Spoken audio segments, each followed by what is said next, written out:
recorded, Documented. documented, recorded for posterity. So if you're in a witness protection plan or something, you might want to turn off your video. And we'll see. I think several people, and Monty went away right away. Monty. So, What's that behind him? This is the bridge of Star Trek. Star Trek, yeah. Okay. So as we begin, if everybody could mute their screen or their Zoom contact, that will help keep the cross sounds away, just in case something, you know, a plane goes by or something. But please leave your pictures and your faces up here. It's wonderful to see people, and I think Oz is very happy to see faces that he hasn't seen in a while. So I can't tell you. Yes, that's right. I'm going to try and see if I can share this screen here, and just take a few moments to maybe just, you know, just look at Annette's beautiful picture here in front of the things that she loved: her books, her office, her students.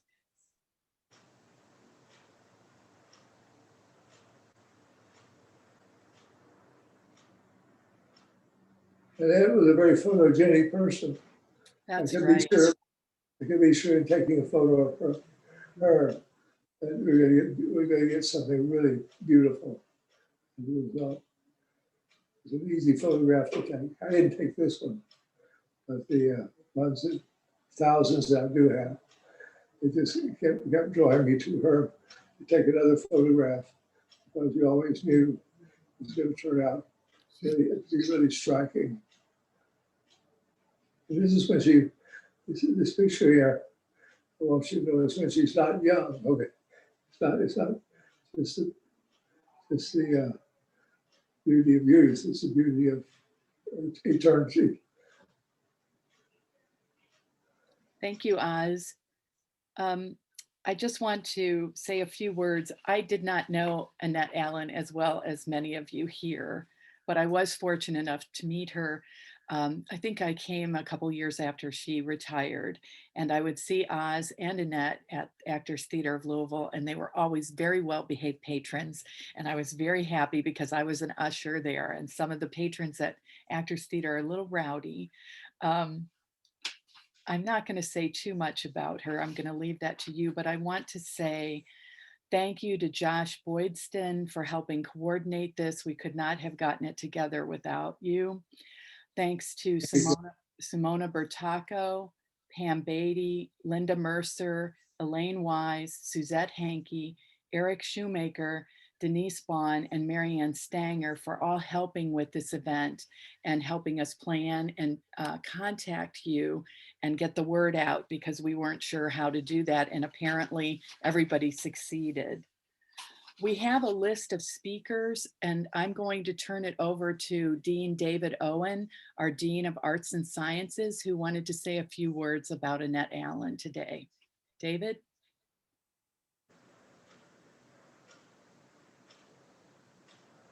Thank you, Anne, and thank you for inviting me to say a few words. I've been at U of L since 2003, and I had the great fortune of meeting Annette while I was interviewing. She came to dinner for my interview here, probably exactly about 18 years ago this month. And it was wonderful. We connected immediately. She was always so warm and friendly and inviting, and immediately made me feel like I was part of a welcoming community. And I have always appreciated that. She talked about her poetry and publishing it in a journal at the university where I was coming from.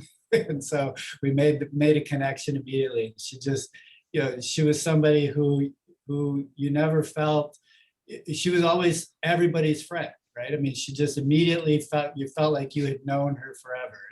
I remember that about her. I remember her smile. I'm pleased that you put up that picture, and because she was always smiling. Whenever I ran into her in the humanities building, she was always smiling, always happy, engaging, wanted to know how you were doing, always brightened my day, no matter what was going on, and that would brighten my day. And I really appreciate that about her. I mean, she was just such a ray of sunshine, a warm and friendly and engaging colleague, and an accomplished poet in astounding ways. And she was incredible. I missed her since she retired, and we'll miss her deeply now with her passing. And I think the humanities building, right, is less bright and less cheerful without her presence in there. And so I will miss her deeply. Thank you. Thank you, David. That was very beautiful. Thanks for Monty, would you like to say something now?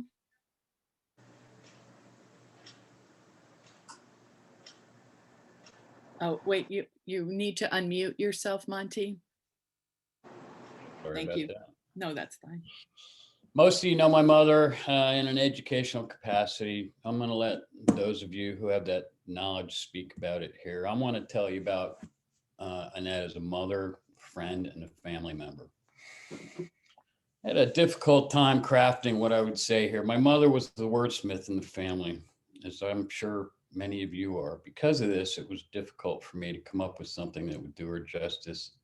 This is going to have to suffice. First, and this is important because it defined her life, she accomplished all that she did entirely on her own. Her father, her sister, her brother passed away when she was very young. Her mother passed around the time she became an adult. Everything she managed to do, she did with hard work, true grit, determination, and an undying love for all things intellectual. I'm in awe of her for that. I've been much more fortunate with my upbringing as I've had her to confide in, lean on, and provide advice. I'm feeling that loss now. I'm also much more aware now of how much she did for her family, and I don't think she was properly recognized for all that she did. When I see my mother in my mind's eye, I see her this way: a tiny, slim-figured woman with long golden hair, standing upright, brandishing a glowing book, causing all the horrors of the world to crouch in fear. If I were an artist, I would draw this and submit it to the New Yorker magazine for its cover. Books, the written word, and, well, gummy bears were her passion as well as her legacy. I remember as a young child telling her one time I was afraid that someone might take her away and replace her with a substitute. She was going through a divorce, and I suspect I was just seeing some change. She told me that we would have a secret gesture so that I would always know that it was her. She continued using that gesture for a number of years. It was very comforting to me. I'd show you that gesture now, but it's the one thing I have of hers that will always be completely mine. I'm going to keep it. As a mother, she inspired. As a matriarch, she was a paragon. As an educator, she motivated and encouraged. She was a shining light for many people, and it is time for those of us who experience that light to carry that torch to others. Her loss cannot be contained or categorized. Her influence has been felt on an enormous scale, and I am extremely thankful to have had her in my life. Safe passage, Mom. Your work here is done. Thank you. Thank you, Monty.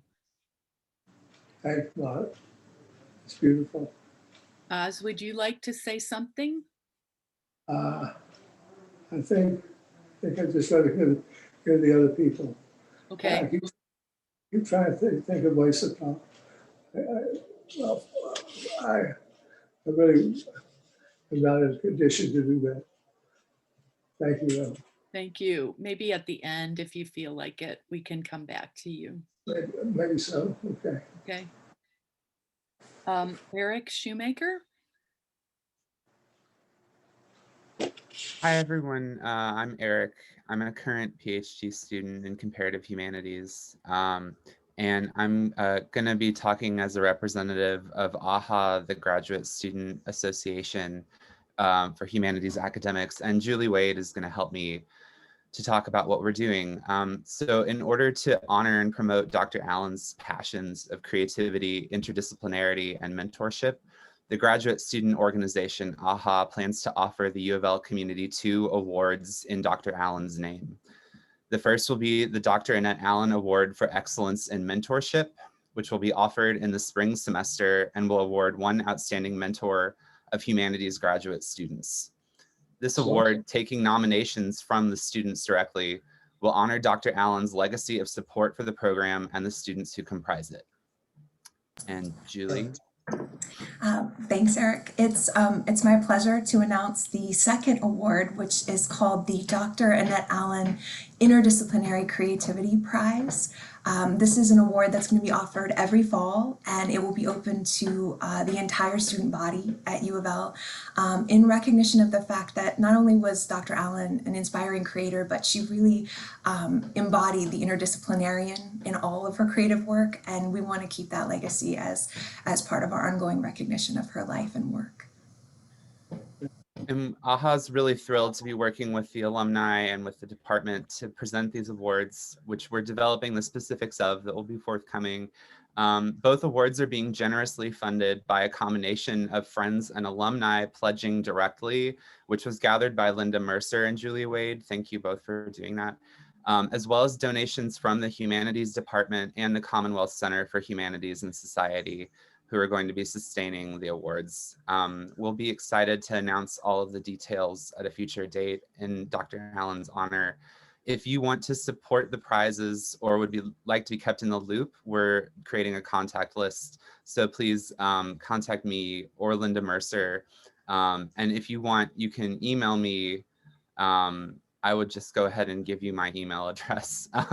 It's robert.shoemaker@louisville.edu, and I can have Dr. Hall send that around too, if that would be helpful.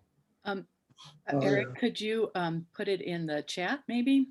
I can do, that's a better idea, yep. That would be great, thank you. Thank you all very much.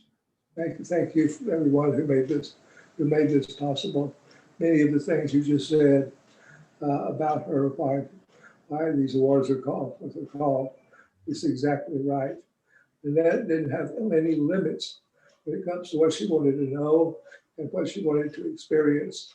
She was a wide open encounter with the world. She was just, and so great breadth of things, I think, is one of the things that appealed to me. She was just a person who's spiritually, mentally, just so excited about everything there was in the world, intellectual, artistic, and in that, the world of nature.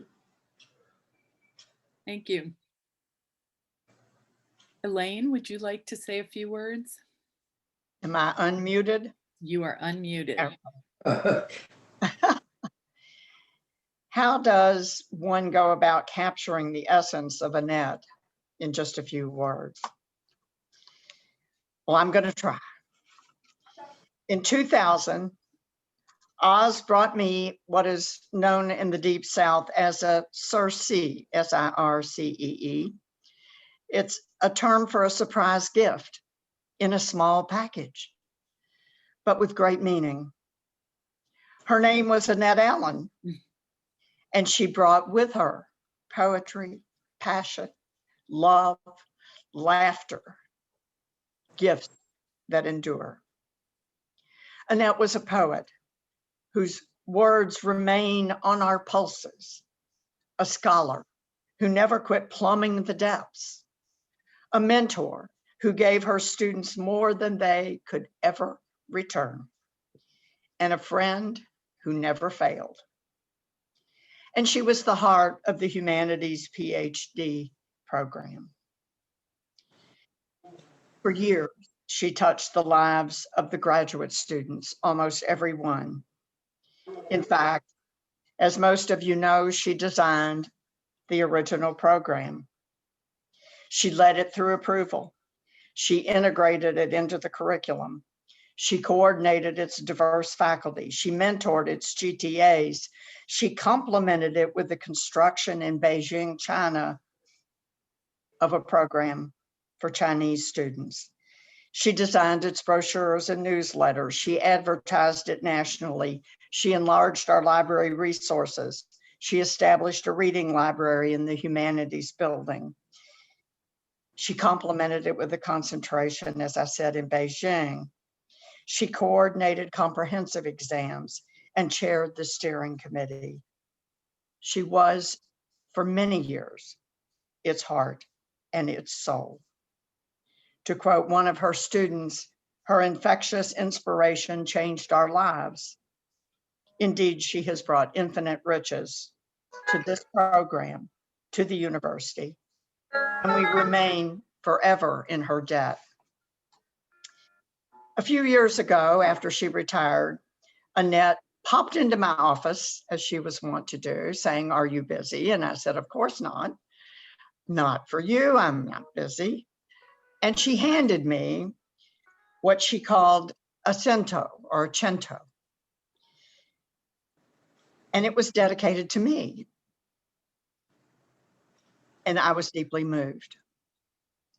And I share that cento or cento with you today. A cento is the retelling in poetic form of another author's words. Of course, you will recognize whose words these are, but the poetry is all Annette.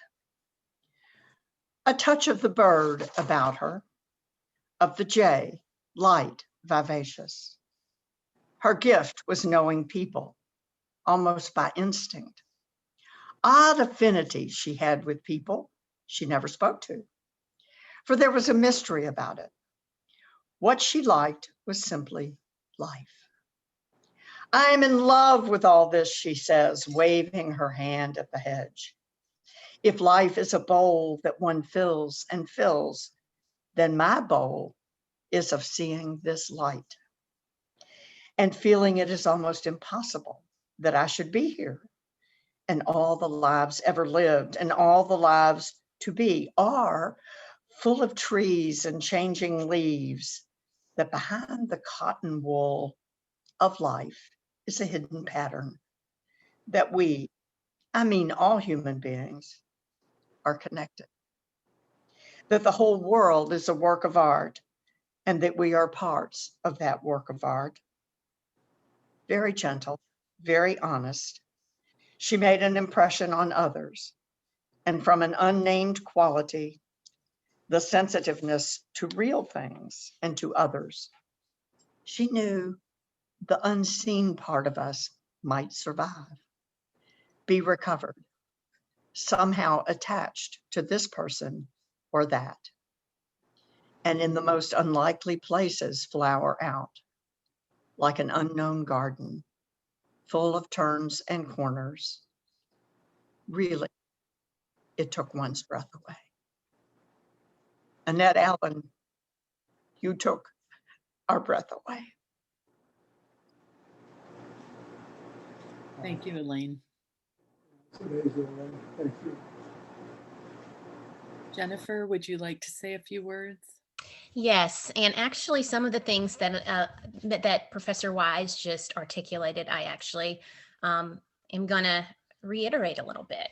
Okay, so just as a little bit of an intro, I was a graduate student who started full-time in 2006. Okay, so Annette was an artist, not only in the sense that she was a poet, but in the way she assembled people from disparate walks: ministers, poets, photographers, physicians, a stay-at-home mother of a 4 and a 6-year-old who had lacked adult interaction for nearly a decade, and that would be me. Those who were just embarking on adulthood, professors, those who were retired. She invited us not to consider empty academic jargon, but the heart of life itself. What it means to connect with others, what it means to live joyfully and meaningfully, what it means to leave a legacy, and what it means to die. Annette's art of knitting people together reminds me so very much of Mrs. Ramsey and Virginia Woolf's To the Lighthouse, the novel Annette introduced me to in 2007, the novel that Annette and I shared as I wrote my dissertation with her guidance, the novel that I came back to again and again, or I come back to, when I'm attempting to rekindle joy in the midst of loss. Mrs. Ramsey's art was to create a space conducive to the flourishing of the many guests who visited her holiday cottage, to draw their attention to beauty, to give them a sense that at the center of it all, no matter how dark and precarious the circumstances, there is something that endures. Is that not what Annette did for so many of us? Annette helped us to see that this enduring light is art in its many forms. There is art in fostering human connection. Annette was that kind of artist. There is art in communicating to each person one encounters that she matters, that she has something to offer, that she has something about her that will endure. Annette was certainly that type of artist. There is art in loving humanity in its brokenness, in loving the world despite its brokenness, in celebrating beauty in the midst of lamenting pain. More than anyone I know, Annette did that. We see all those things in Annette's poetry, which I've visited time and time again over the years, but especially over the past couple of months. When thinking of Annette, I sometimes find myself in the decaying holiday cottage after Mrs. Ramsey's death. There's emptiness where there was joy. There's shattering loneliness. But then I see the shawl that Mrs. Ramsey left behind, a shawl that on the last night we are with her, she uses to comfort her daughter, Cam. Cam is frightened by her brother James's boar skull, which enamors him but terrifies his sister. A true artist, Mrs. Ramsey obscures that skull with her green shawl and invites her young daughter to exercise her imagination through telling stories rather than succumbing to the terror. And isn't that what Annette is doing that for us now? When describing her moments of being, those epiphanic moments when we see and experience the intricate, finely woven strands that comprise our world and knit us all together, Virginia Woolf describes what it means to be an integral part of such a work of art. And this is what Professor Wise was just talking about to some extent. Behind the cotton wool is hidden a pattern. I mean all human beings are connected with this. The whole world is a work of art. We are parts of the work of art. And then we are the words, we are the music, we are the thing itself. Annette is indeed the thing itself, the world in its splendorous love and connection, in its beauty and in its pain, and so are we. I have faith that we won't forget that, for we will never forget Annette. She will continue to guide us as we each strive to create the art that the world so desperately needs. Thank you, Jennifer. Leslie Harper, would you like to say a few words? Yes. Dr. Allen meant so much to so many students in the humanities doctoral program, and I just wanted to say a few words about what she meant to me personally. If Dr. Allen hadn't recommended me for a university fellowship, I wouldn't have gotten my doctorate. So I have her to thank for that. I was very lucky to have her as a professor and mentor during my years in the doctoral program. She was always there when I needed advice, as she was with all of the other students I know. It was impossible not to enjoy the class she co-taught with Dr. Wiggins, and her course on creativity and madness made a really lasting impression on me, and it helped to inform my dissertation. She served on my committee and she hooded me at my doctoral ceremony. So for me, Dr. Allen was there to support me at the beginning, the end, and throughout the duration of my doctoral studies. And I know she was there for so many other students as well. She was such a warm, caring, funny person, and she's really just a beacon of comfort and wisdom for all of us in the program. And we'll all miss her. Thank you, Leslie. Suzette Hankey.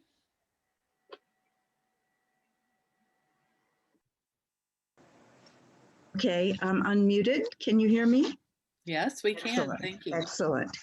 Okay, I have written an elegy for Annette, which I call a lyrical meditation.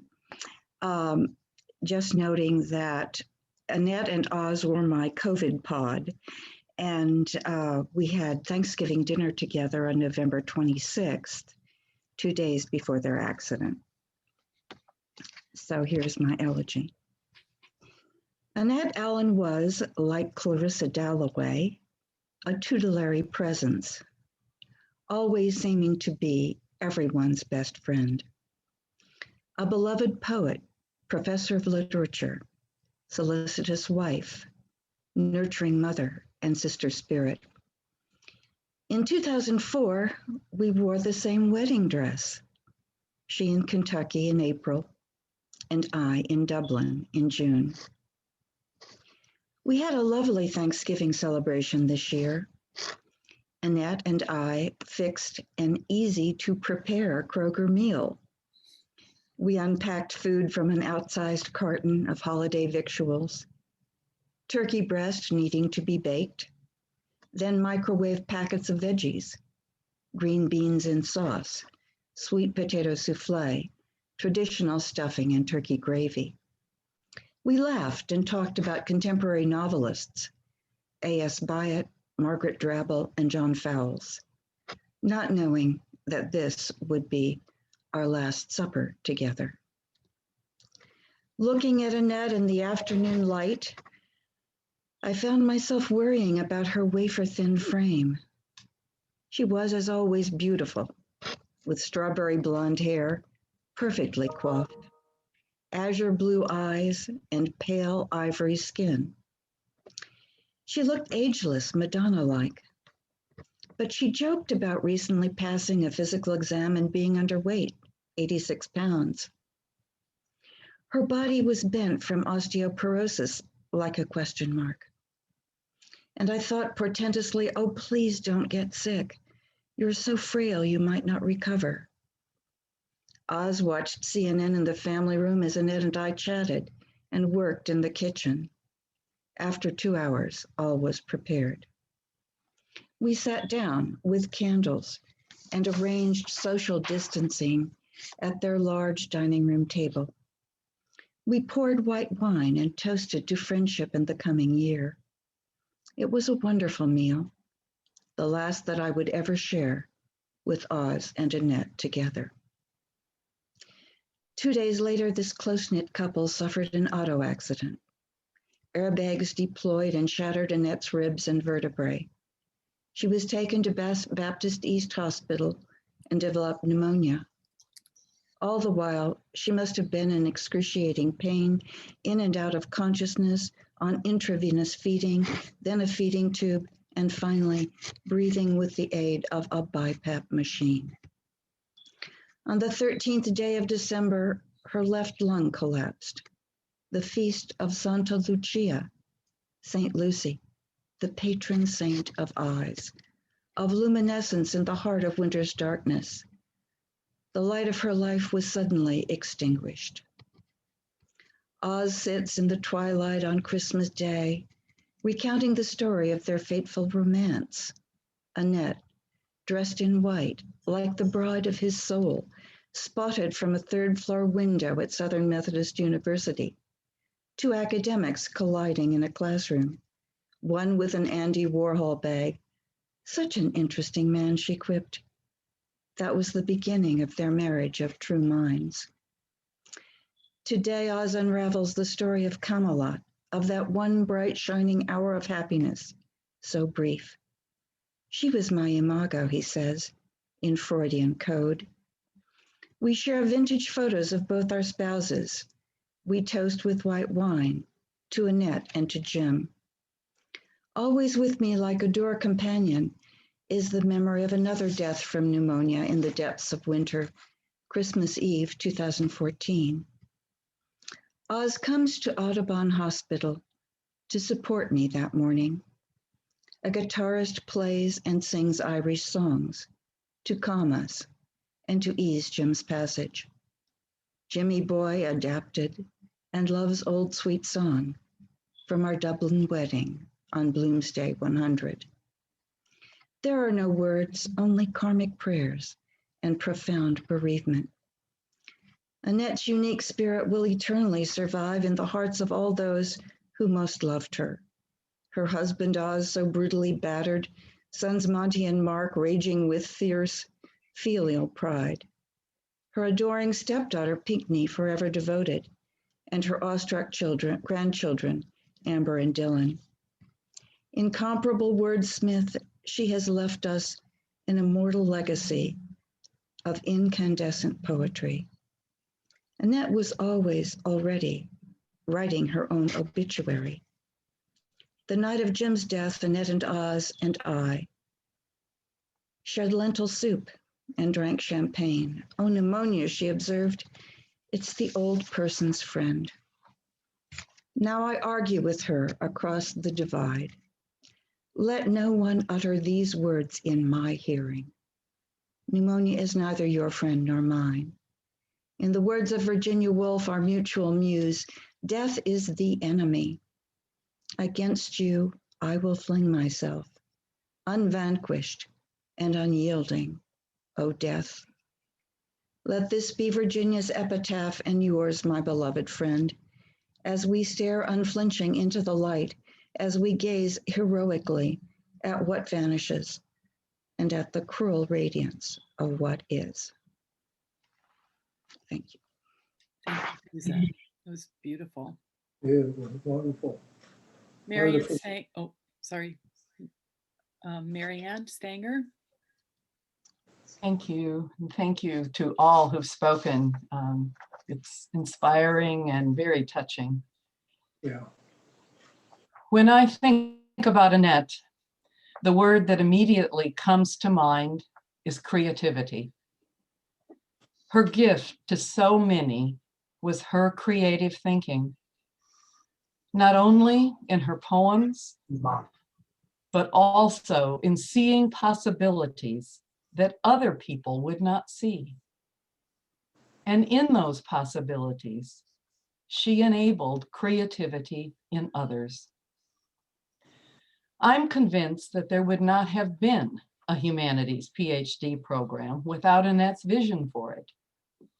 There had been meetings to discuss the possibility of such a program, but in my memory, all of those ended negatively until Annette became part of the planning process. She conceived the basic structure of the program with the very unusual piece that allowed for creative dissertations.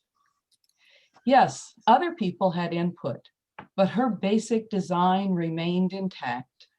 Not only was the program interdisciplinary, but also it encouraged creativity in the students. Her design of several courses on creativity served students from the more traditional doctoral side, as well as those who would produce creative works.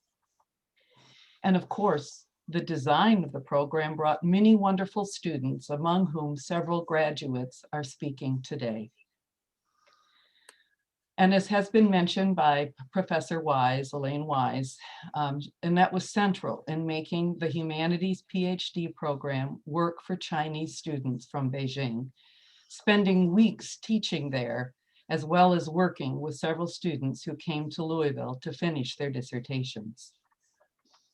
Annette herself engaged in interdisciplinary work. With her husband, Oz, she wrote in the area of phenomenology. And with artists, she produced poems to accompany particular pieces of public art. She was active with the Kentucky Women's Book Fair for several years, and her books of poetry touched many. In a review in the Courier Journal of What Vanishes, Frederick Smock wrote, and I quote, "Her poems are accessible yet rich, plain spoken, yet like the flight of birds, a writing to be read. For her striking imagery, her surprising language, and her inquisitive nature, Allen surely belongs to the world community of poets." End quote. She created an interdisciplinary reading group that my husband and I and several on this Zoom were very privileged to be a part of. Over the years, we read nonfiction and fiction that led us to discussions of current political and ethical issues. Both of us are grateful to have had Annette Allen in our lives over many years. And I would like to end with one of her poems. It's from What Vanishes. It's "If then meditation. And it definitely shows her interdisciplinary loves. If O'Keeffe's purple iris lifts its slim head to the rim of awareness, beckoning the spread of blue light on the horizon,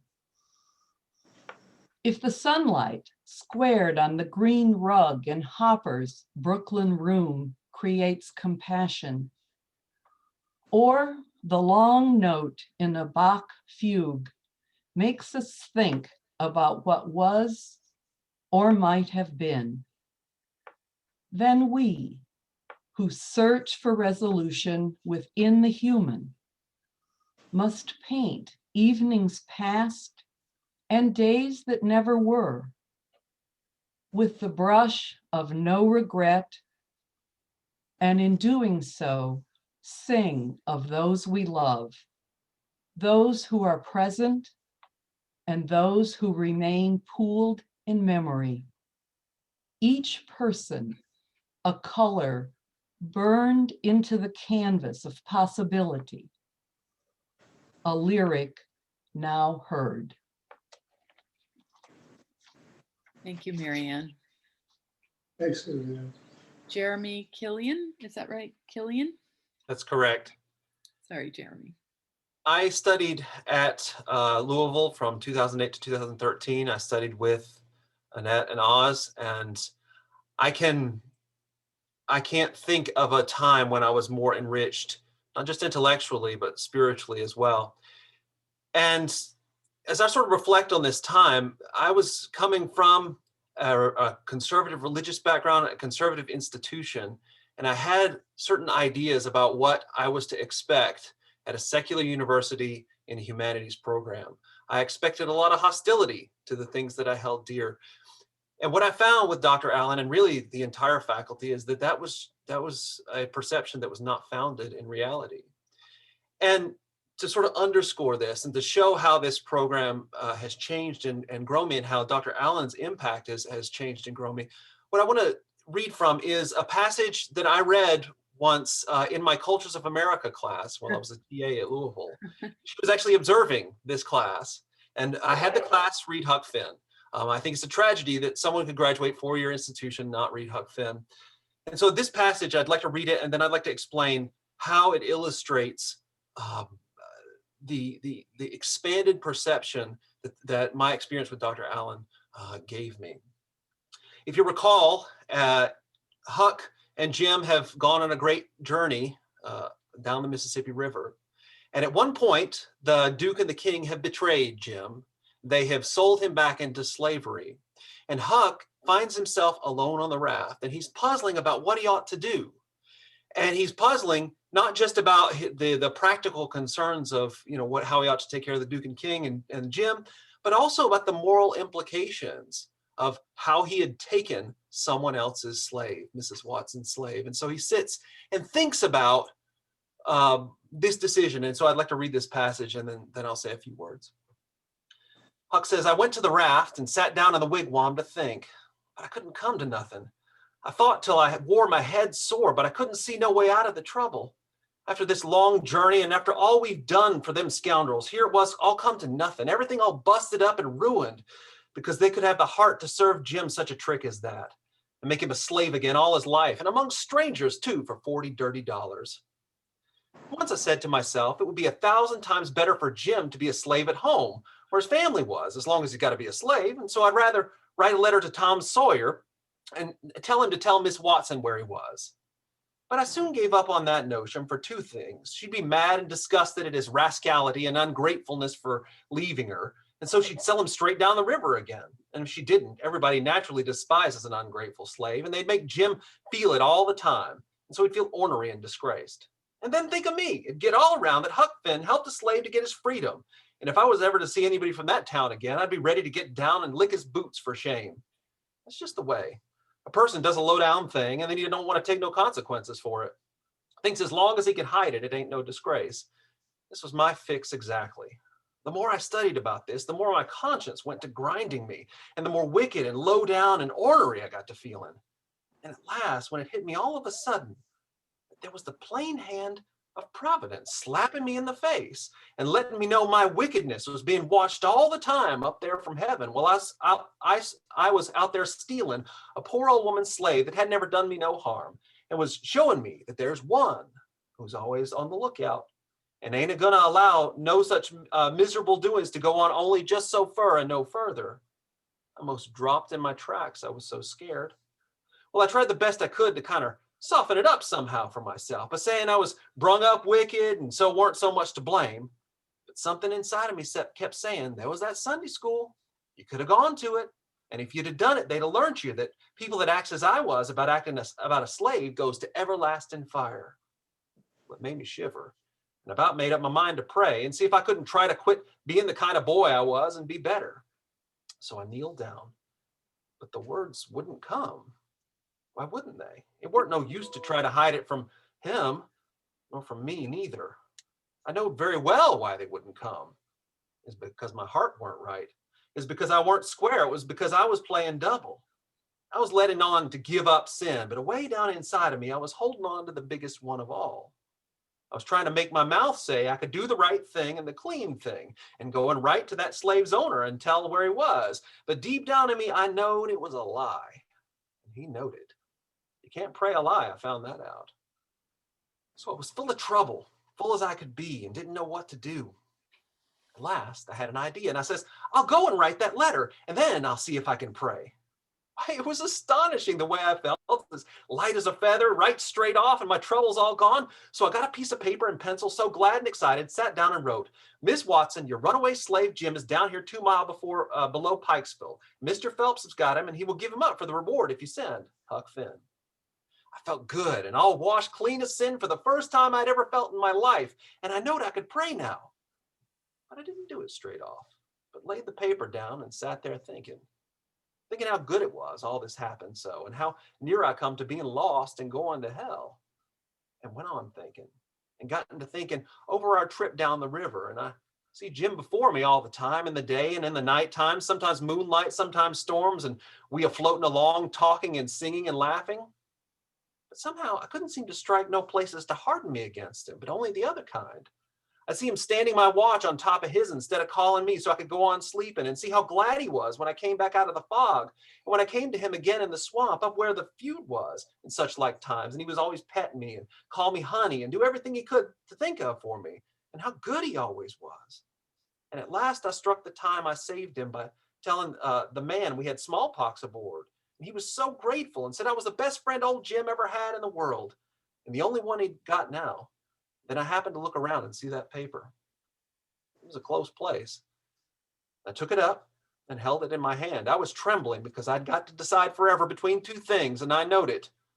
I studied for a minute, sort of holding my breath, and then says to myself, all right then, I'll go to hell, and tore it up.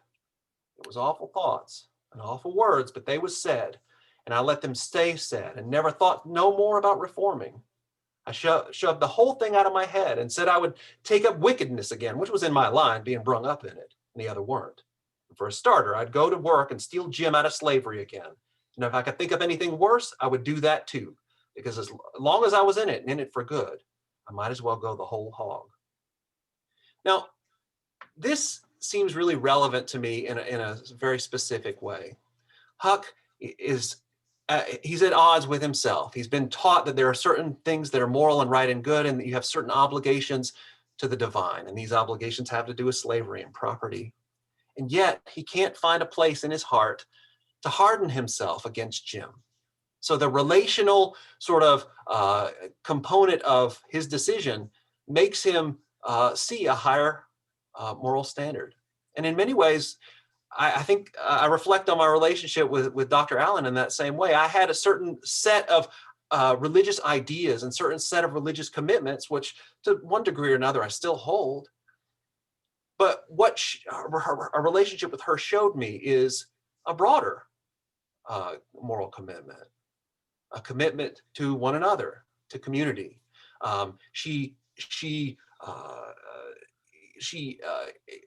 exposed me to this through tolerance, through forgiveness, and through genuine interest. And this is why I'm so happy to commemorate and honor her. And I'm so happy to see all of you. And I'm really enjoying our time together. Thanks so much for the opportunity to speak. Thank you, Jeremy. Jeremy. Lydia Kowalski.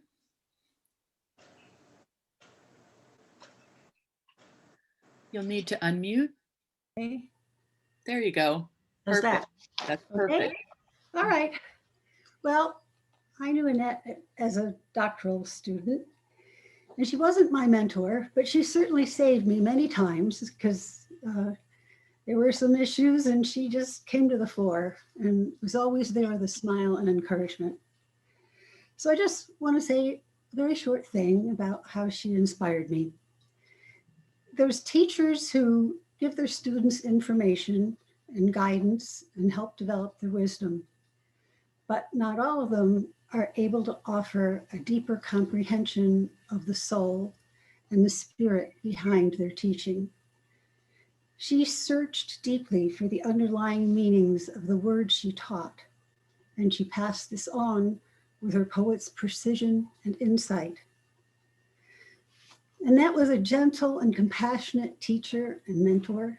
She was curiously and energetically engaged with others in discovering new perspectives and thoughts about anything we brought up. Her door was open and she listened and debated with delighted earnestness.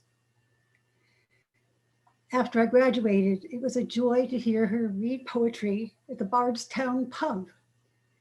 And she was always delighted to talk about the latest ongoing productions at the Actors Theater as I would usher her and Oz in.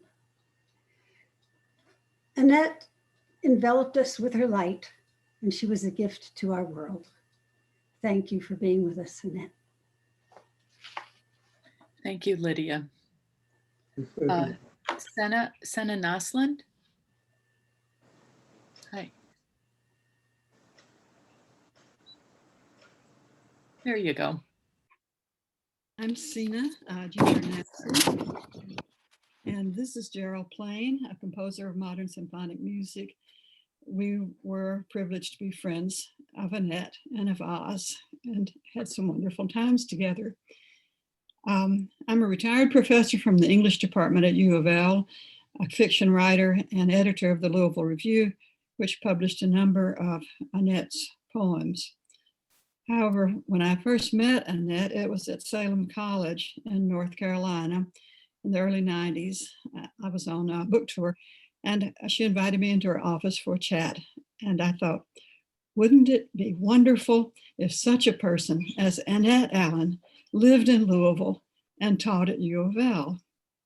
I was amazed when my wish actually came true.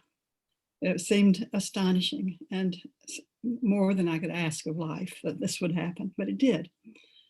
The title of Annette's third collection of poetry is The Cruel Radiance of What Is, selected and new poems published in 2019.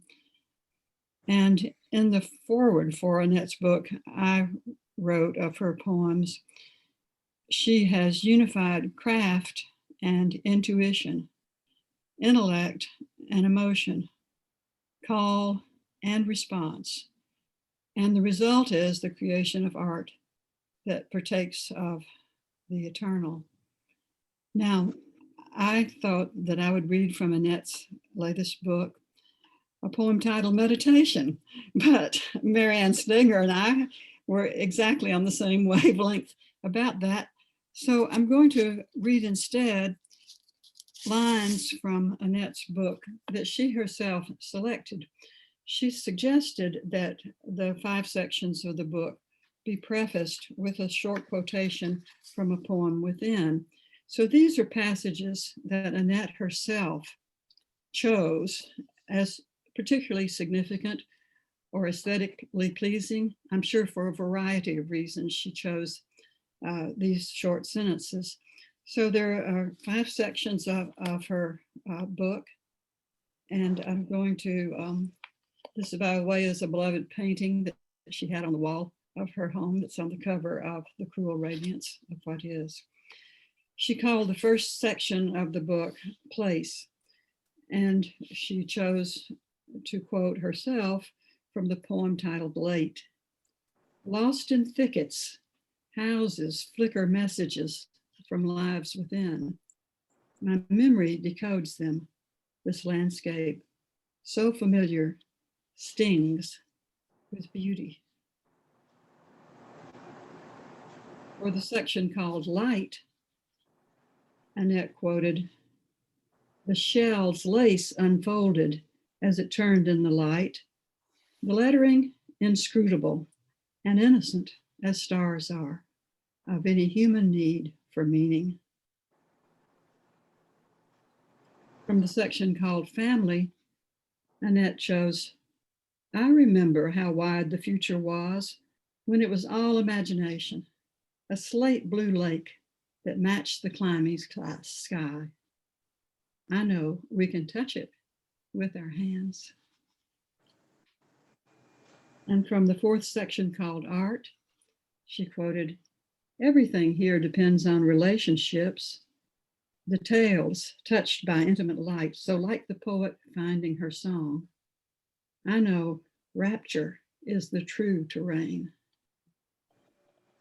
And the last section, section 5, was called Endings.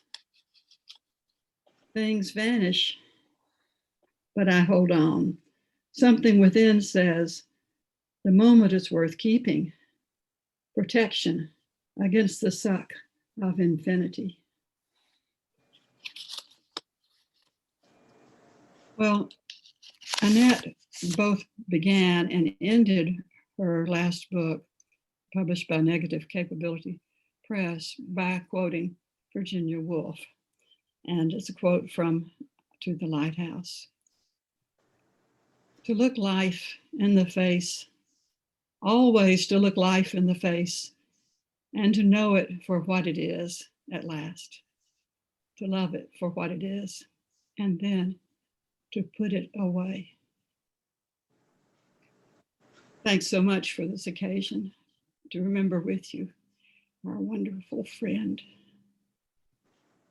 Thank you, Sina. Thanks, Judy. Flora? Thank you. Hello, everyone. I'm Flora K. Schultneck, and I'm a current PhD student in comparative humanities. It's no overstatement to say that my life was changed when in 2019, Dr. Allen and I read together at the launch of both of our recently published books. Listening to Annette read, I knew I was in the presence of a woman who was able to embrace and aestheticize both the exquisite joy and the often raw pain of being human. Her verse not only had the ring of truth and the power of real beauty, but it revealed a brilliant mind.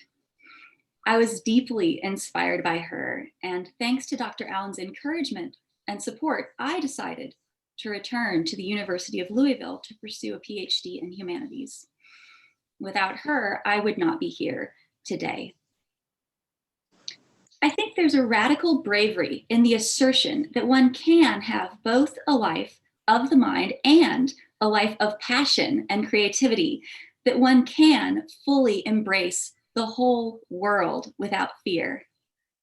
Dr. Annette Allen lived this brave assertion, both in her vision for the humanities doctoral program and in her poetry. I'm forever grateful for her voice, the voice of the scholar and the voice of the poet, urging me to fully inhabit this life. From her 2019 book, I'm going to read a poem titled Dwelling. It begins with an epigraph. Dwelling is the manner in which mortals are on earth. Martin Heidegger. Each day we lean into the earth, flying its endless orbit, where everything is just beyond our reach, and say, become the wind, the mist and rain, soak the tree's root and gather what light remains into this windowed world, these numinous hours. There is nothing to fear in this land of sunlight. Not even a heart scraped bare. There's only the skies beckoning blue. Thank you all for Thank you. sharing this time with us. Yeah. Thank you, Flora. William Torbert.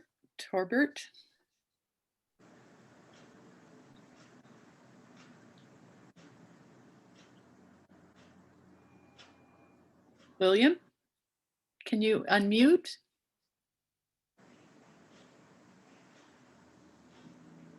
There you go. That became difficult. Well, it's very nice to meet all of you as someone who has not been involved in the University of Louisville and who knows no one here well, just barely, a little bit, Monty and Oz. And I'm very grateful for this wide sharing. It definitely helps me.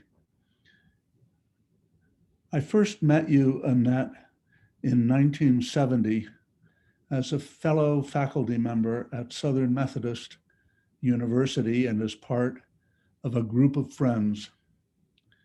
In a letter to you many years later, I wrote, "You stunned me with your blonde, blue-eyed beauty at 29, just as you stun me to this day with your infinitely aesthetic spirit mind." Over the past 50 years, you and I settled into a deep friendship, consummated primarily in bi-weekly phone calls, continuing till this past November, that were miracles of spontaneous poetic languaging. To be so suddenly torn away from you is deeply wrenching.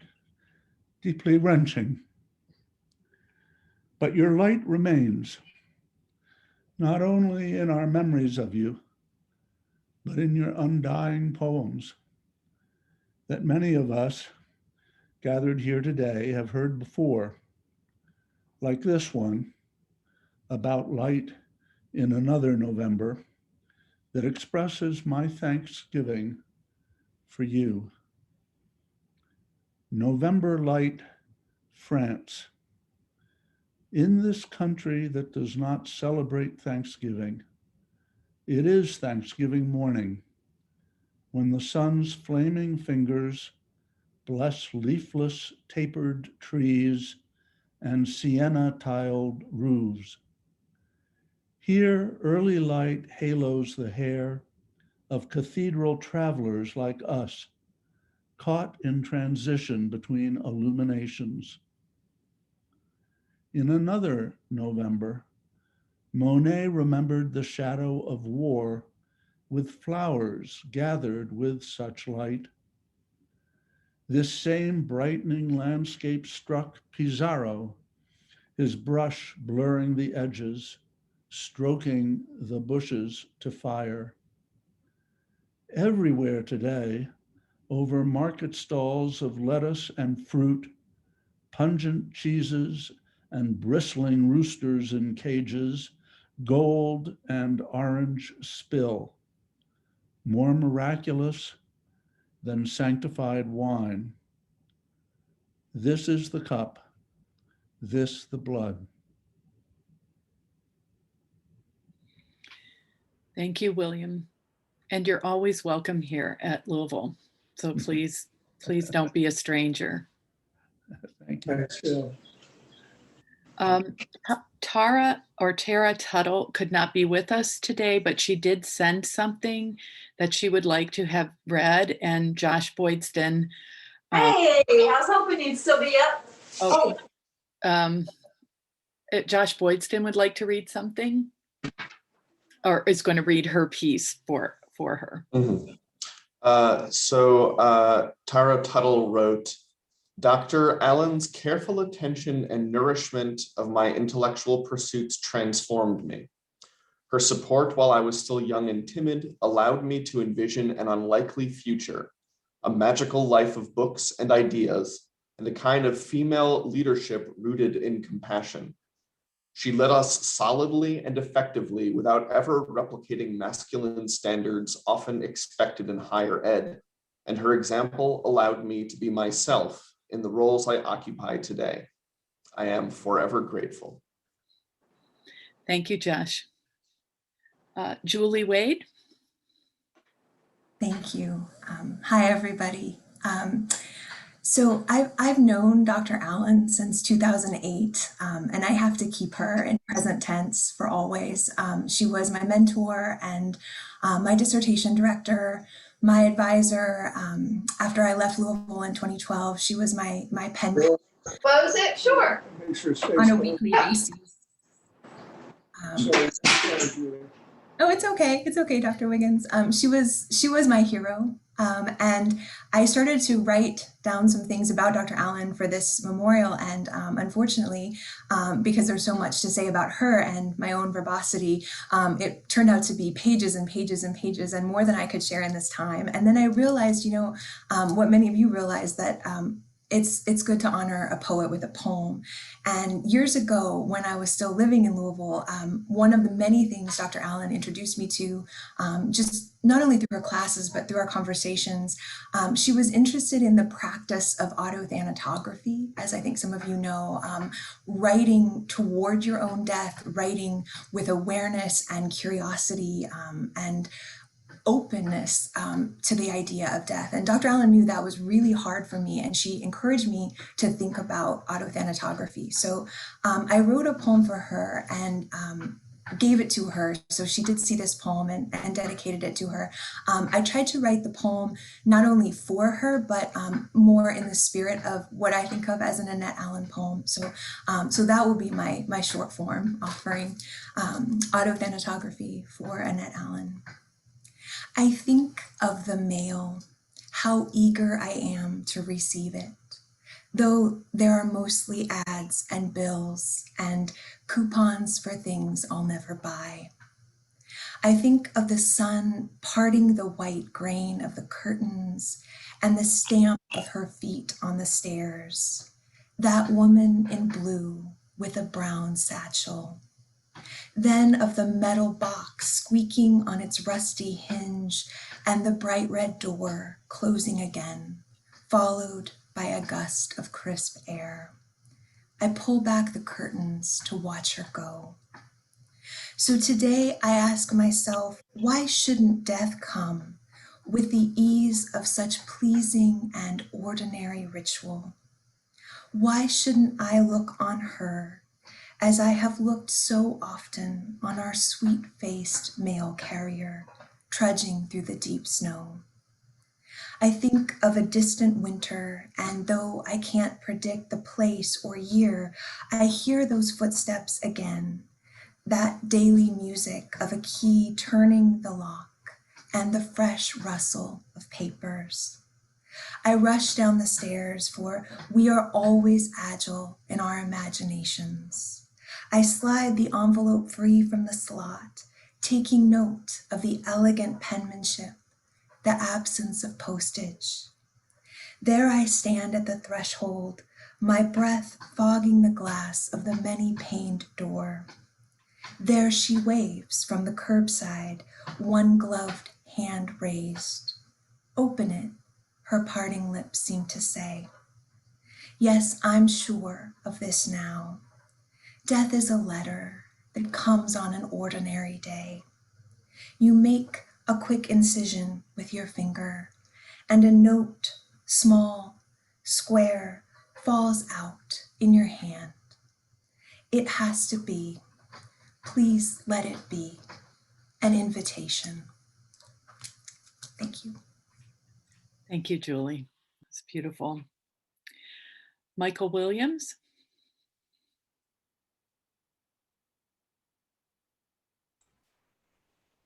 First of all, that was a lovely poem, Julie.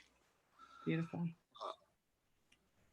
I liked Annette from the moment I met her. I'll admit that she seemed a little proper and academic to me, which shows you how little I knew. So I was unsure how well we would be working together, given my temperament never ran in those circles. And yet we worked together almost 20 years.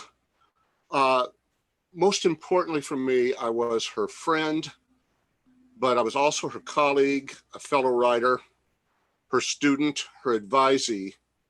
And in all those roles, she showed me integrity and respect. Judging from what everybody is saying today, I suspect a lot of us echo that sentiment. One of the things she did right off with me and for me is to indicate that she'd read some of my fiction.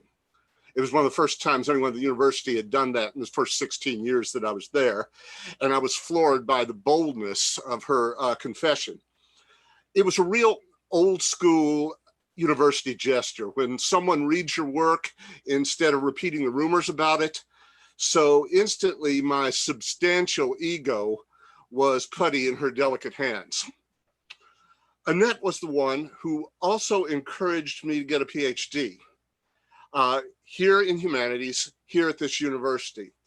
I hadn't had a good master's experience, and it had been quite a few years before, but this seemed like a good kind of program. And more than that, I trusted Annette. I've told people that at the time when she was talking to me about this, I said to her, I'll give it a try, but I'm out of the program at the first whiff of bullshit. She promised she'd do her best, which was all you could do, you know. And even though there was a little bullshit, and even though I lied about the bold exit, Annette neither bullshitted nor lied, and she never broke her promise. And in all the years that followed, she continued to champion me, to be reliable when few people were. And if you think of that kind of integrity at the foundation of a graduate program, you get at the heart of what she really meant to a lot of us. She was smart and visionary. She was a good teacher. She was an excellent poet, but it's that core value that I return to when I think of her, the integrity, for which I am most grateful. The last time I saw her was at Bob Stenger's birthday party. Rhonda and I walked out to our car along with her and Oz. And as we parted, I hugged Annette and I told her I loved her. And like the proper academic I'd imagined 20 years before, she replied, I know. I'm glad I told her, and I'm really glad she knew. And thanks for letting me speak today. Thank you, Michael. We have a request from Quinn, Quinn Chipley. He has a poem that I've just shared with you in the chat. Quinn, have you changed your mind? Would you like to read this, or do you want me to read it? He said the only thing worse than a poet's voice is a poet's voice crying. So do you think you can make it through it this time? Well, I can try. Thank you. Thank you. Annette was my thesis, my dissertation supervisor, and a good friend and a member of a writing group. And she trusted me actually to be one of her final readers on her final publication, mainly because she knew that I respected the Oxford comma. But I wrote this actually between the accident and her death. But it was, quite frankly, anticipating it. One of the problems of having an MD was that you can lie with very tight lips and a smile, and you kind of knew what was coming. So, this is Blueberries in November. March had blurred into November, each pandemic week remembered only by the Friday shopping list that rarely varied. Milk 2%, bread, multigrain, and orange juice. Fresh, squeezed from the tree. We met at your door, masked as bandits. Sacks furtively exchanged, the edibles for the audibles. iridescent CDs of Baroque and classics Oz had picked with care from his collection, both as gratitude and as to share them to a final resting place as you downsized your library. To make clear the vista to horizon, that the thin event of euphemism favored by you phenomenologists, it was always there in your poems, in your stare. You joked at times that your verse could never make the turn from the grave. I remember well the poem of musing on the X-ray of the Iceman found seated, dead, with the spear point pricking ribs, and your extended question. I wonder what my bones would reveal in 1,000 years. And the answer, just think, an unexpected collision, momentary blackness in the skull's room of Earth's pulsing green.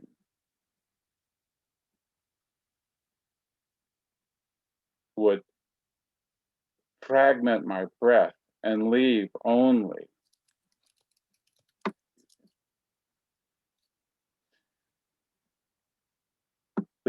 the instant of death, but my bones calcified, splintered without wound, red years later, will reveal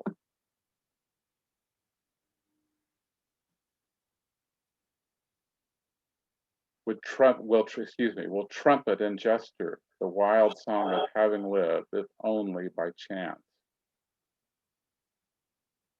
And yet our lives resist a simple scan, though the wreck, the last Saturday of last month, shattered vertebrae in your neck like porcelain rings dropped to tiles, you linger still alone, cut from caress and whispered prayer by care of a play.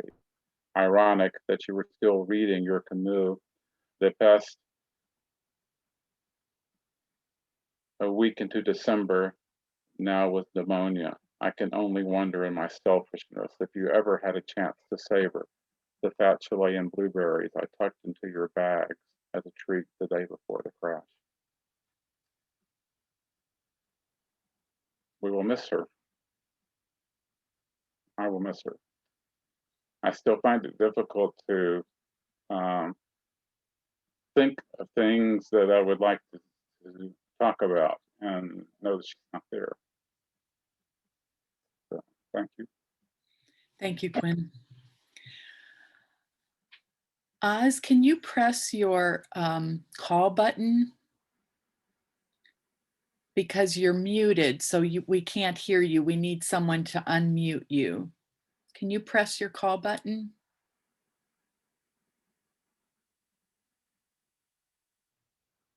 And hopefully the nurse will come in and unmute it.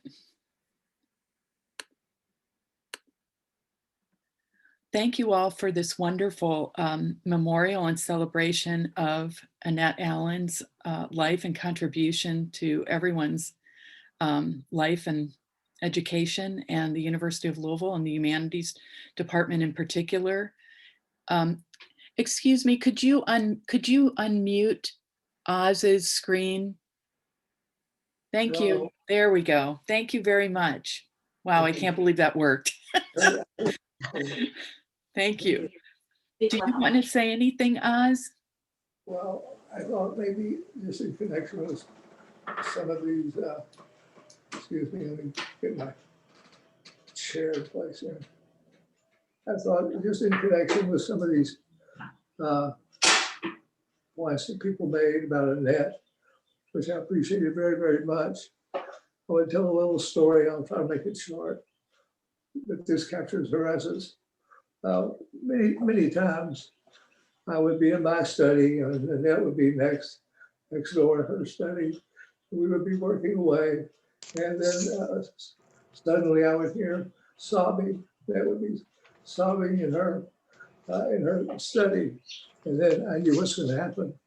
I knew sooner or later I'm going to see Annette walk at the door of my study, and sure enough, and she would come holding a book, Virginia Woolf, and she would say, "I'm sorry," and she would be sobbing. She said, "I'm sorry, but I just had to read you this. Just had to read it to you." And so She'd start to read it and she'd break down every other word. She would break down. She wouldn't be able to read it. She would say, "This is so beautiful." And then she would start trying to read it. And she'd start sobbing. I would start sobbing after a while. We were both sitting there just sobbing. And she tried to read Virginia Woolf, maybe getting out every other word. And it was a kind of experience where you kind of meet in this zone of fiction, but yet ultimate truth. And I was just so struck by the fact this woman could cry on and on and on over a beautifully written passage of fiction. That's the way she treated Virginia Woolf and a number of other writers. So that's all. Thank you. Thank you very much, Oz. That was beautiful. Thank you. Is anyone, oh, this is a housekeeping matter. In order for us to get a appropriate list of names, if you don't have your full name, could you change your full name on the screen? It's very easy to do. So if you're just showing up as maybe Amy, what you need to do is press on participants and find your name there, click more, and rename yourself, put your last name in there so we can have a good understanding of who participated in this memorial. Most of the people do have their first and last names, but if you have only your first name, if you could rename yourself or shoot me an email and let me know, and I'll just add you to the list. So that's the housekeeping. Anyone else would anyone else like to say anything? We have a few minutes left, about 10 minutes left. Yes, Misha? Yeah, I would like to say a few words. I was in a poetry group with Annette for many, many years, actually in the 2 poetry groups. And in the last group, 6 Voices became like a new home for me. I was waiting every 2 weeks to come to this wonderful house full of books and ideas and warmth and hospitality. And I just want to add all those beautiful words said about Dr. Annette Allen, or I can say just as somebody who participated in poetry discussions for many, many years, she never shied away from telling what it is. If she saw a text, it was honest, it was penetrating, and she has this beautiful irony that she employs that didn't make you feel too bad, but it just show you your goofiness. And she was a true, I'm originally from Moscow. She's a true intelligentsia. It couldn't be an embodiment of this. It was taken from Chekhov time to the present time. She lived by intellectual pursuits and beauty. It was in every gesture she made. And she also dealt with death in her poetry. We were joking, is any poem, Annette, you wrote that don't have death present in some way? But it was in a such stoic, profound manner that when it really happened, it really blew me away. It's a huge loss. Thank you, Misha. Dale Golden? Yes, thank you. Thank you. I am probably one of the few here who worked on 2 degrees with Dr. Allen. I did a master's in humanities with her. She and Dr. Wiggins were on my thesis committee many, many years ago. And then I stayed on and did the PhD in humanities, and she was my dissertation chair and advisor. And I'm sure with, beyond doubt that there is no way I would have done the PhD except for Dr. Allen's encouragement and support and throughout the whole program. But when I graduated, and I had the good fortune to be the first graduate of the PhD in humanities, and she gave me a leather portfolio that had the U of L's insignia on it. And so I've always used that whenever I go to a conference to give a presentation. I always carry that presentation in the portfolio that she gave me. And so when I open it up to then read my paper, it's like she's there with me. And I've done that for every presentation for now. Goodness, I finished in 2006, so this will be 15 years this year. And I don't see any of that changing. But one other thing, when I come across an issue in teaching that seems really difficult and there's not an obvious answer to it, or it seems intractable, or there are competing issues that just the answer doesn't seem obvious, I always think, what would Dr. Allen have done?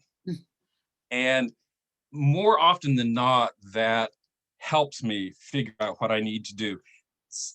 Along with that, when I'm do a lot of administrative work now, and when administrative issues come up, I ask the same question, but not only what would Dr. Allen do, but also what would Professor Wise have done? And those two things together, I almost always can figure out an approach or direction, or at least hope that, knowing some of the issues they had to face, hope that I can find a solution to those problems. So thank you. Thank you. Anyone else who hasn't spoken? I would like to say just something very briefly. I worked for Annette. She also was a professor and taught me courses, and a dear friend. And this has just been a beautiful memorial service, and it has been great to see so many of you whom I know. And hello, Pinckney, and Oz, and just thank you. I'm glad to have been a part of this. Thank you for being here. We just wanted to say thank you, Evan, for sharing how our grandma touched your lives. It was beautiful to hear, and it really made us really happy to see and hear everything you guys had to say about our grandma. We loved her very much. I just want to share a couple things she passed on to us, because she was a great woman. We really loved her, and a couple of things that she passed on to me was her love for baking, her love for cooking. I love to bake. She made the best banana bread and the best chocolate chip cookies. She loved to make lasagna, and she loved to get passionate about conversations with us. She loved to encourage us to love learning. She liked to encourage us to just be passionate about something. And we loved like just the small educational things she would bring in our lives. Like when we were growing up, she would take us to the science museum, and we would go like spelunking in caves and stuff like that. And she made learning really fun, and we loved that. And it just always stuck with me. And I remember when I was like 13, I was like experimenting with makeup and stuff. And I remember she sat me down and she taught me the importance of like embracing your inner beauty and how powerful it is to just own your natural beauty. And I just loved her, and it was really nice to hear everything you guys had to say about her. I kind of inherited the scholar from my grandma. It's really nice to see how much she's helped everybody. I plan on doing my own postgraduate program. So it's just very emotional to see how much she's helped everybody in the program that she basically created. Thank you both for being here. It means a lot. Yeah. Thanks, Amber and Dylan. Thank you. Let's see. I think we have time for maybe one more. Anyone? Any final comments? I just wanted to say thank you so much for organizing this memorial service, and thank you to that thank and I also wanted to thank everyone who who spoke, and and and I just wanted to thank I just want to thank everybody for being here, and um and my and I just and my stepmother was amazing, and she and I'm and she accomplished so much and touched so many people, and um I was very happy to have known her, and I loved her very much, and thank you everyone. Thank you. Thank me. That was very beautiful. Thank you. I think maybe we're going to end as we began. I can share the screen with a picture of Annette, and if you all want to talk to one another, you can do that too while we share the screen of Annette for a little while.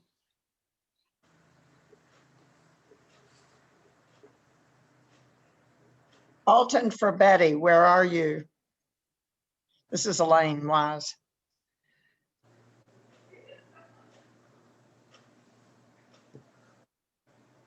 Can you hear me? Let's see. Let me see. I'm going to stop sharing this and I'll see. Who are you looking for, Elaine? I saw Alton for Betty's name on the list. Yes, yes. He is not. There he goes. There he goes. Alton. Hello. Hi. Hello there. Thank you all for your words. They're wonderful. Thank you. Thank you. It's Thank good to you. see you. Jen Fraley, are you there? Let's see if Jen's still here. Some people had to leave. Yeah. But Jen is here. Still I'm here. I'm here. I didn't turn the camera on here. We'll start then. Maybe the dog would be crazy in the background, but I'm here. Hi, Jen. Good to see you. How you doing? Still here. Doing all right. Yeah, still in Louisville. Okay. How about Tiffany Hutter Barrett? Hi, everyone. Hi, Tiffany. I'm glad to be here. Glad to see so many familiar faces, even if this is on a sad occasion, but it was really nice to hear everyone's words. And again, it was nice to share this moment with a lot of familiar faces. Thank you, Thank Tiffany. you, Tiffany. Well, there are many other names and wonderful people here today. It's just, I think it's just marvelous to see all of you. Thank you. Yes, thank you. We really appreciate it. We will get the video out somehow. I think Monty may post it and we may try to post it via YouTube. So we'll let you know as soon as we get that up.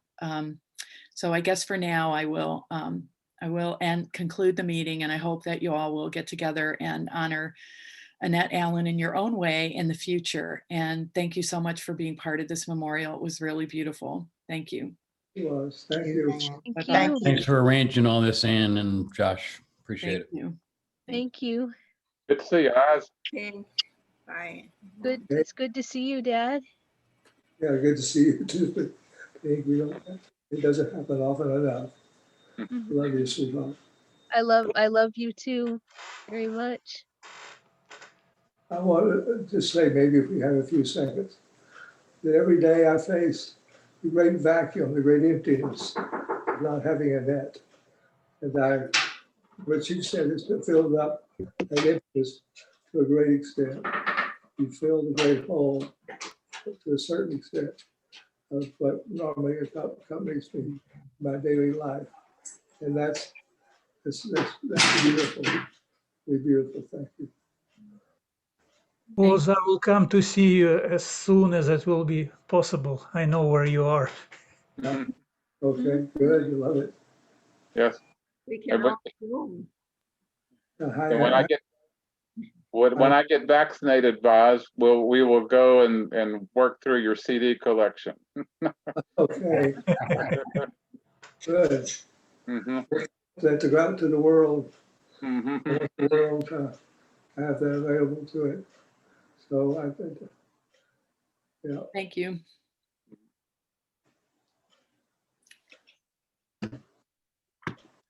Bye, everybody. Bye, everybody. Bye. Goodbye, everybody. Goodbye.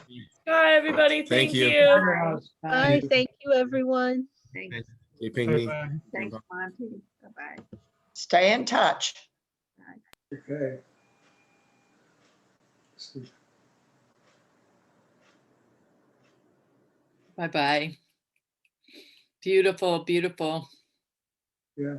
beautiful, beautiful. Take care.